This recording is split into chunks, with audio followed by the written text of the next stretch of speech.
আমি দেখতে চাই না বাংলার জমিনে আর কোনো জুলুমবাজ সরকার। বাংলার সম্পদ করবে অন্যায় দখল আত্মসাৎ।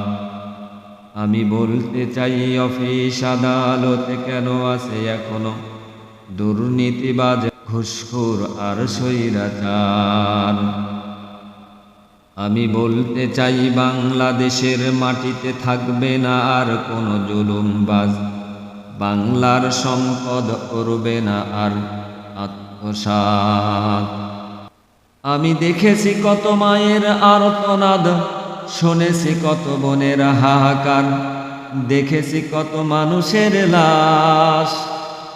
আমি বলতে চাই সেসব জায়গায় কেন আছে এখনো দুর্নীতিবাজ, ঘুষখোর আর স্বৈরাচার।